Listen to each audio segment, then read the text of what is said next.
Courtney Craig with Iowa Cannabis. We are registered undecided on the bill. The only comment we have is for consideration of amendment to strike the cap on the licensures. Currently in the bill, it says you can only hold 3 licenses, it ups it to 10. We are currently the only company that holds 3 licenses, so we would ask that you strip the cap and just let the market dictate itself on how many licensures each company should be able to hold.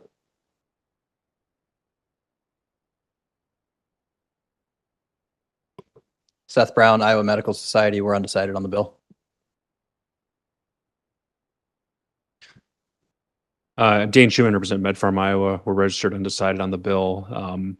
I would echo what Courtney said about removing the cap of the 3 dispensary licenses per, I guess, entity that's involved in the program. One, for the reason she suggested, which is, to let, I think, market forces kind of dictate how many licenses one might hold. But what I'd also say is, from a tax perspective, I know we've talked about this in Ways and Means before, with the inability to deduct most of your overhead as a cannabis company, throughout the United States, and especially here in Iowa, where we have not decoupled from the 280E federal provision.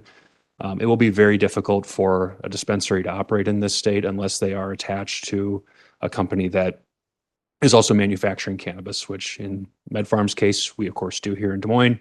ICC's case, they do that in the Iowa City area. The idea that a dispensary operating on its own, paying 70+% effective tax rates with the inability to deduct their expenses is going to be able to survive in this market, which is extremely soft in terms also of just the number of people in the program and making a purchase every day. I think you'll find that most of the dispensaries probably won't be able to make it if they're not affiliated with a manufacturer. So that's the other reason I just wanted to add to as a justification to remove that cap, because as it would stand now, the only entity that would be able to get one under the bill would be MedFarm. We operate 2 of the 5, one in Sioux City and one in Windsor Heights. And so I just wanted to add that for your consideration as well. I think the Senate has removed that cap also on their version of the bill.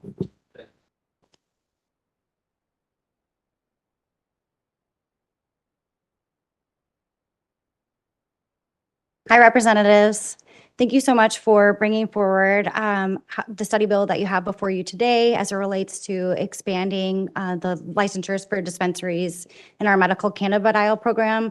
This continues to be a recommendation of the Medical Cannabidiol Board as it relates to patient access. So ensuring that patients have the ability to access medical cannabidiol in a location that is geographically close to them. So they're just thinking about some of your constituents and how far they may have to travel to the 5 dispensaries that are currently licensed. We have asked to increase to 10. So there would be a 5 additional licenses. Understand the concerns as it relates to the max cap, and we've had conversations about that. That's a legislative decision for you all to make. And of course, then a decision for the Board of Cannabidiol as they continue to license manufacturers and dispensaries in this program. So thank you. I apologize for being tardy. There's a lot of subcommittees happening right now. So, okay.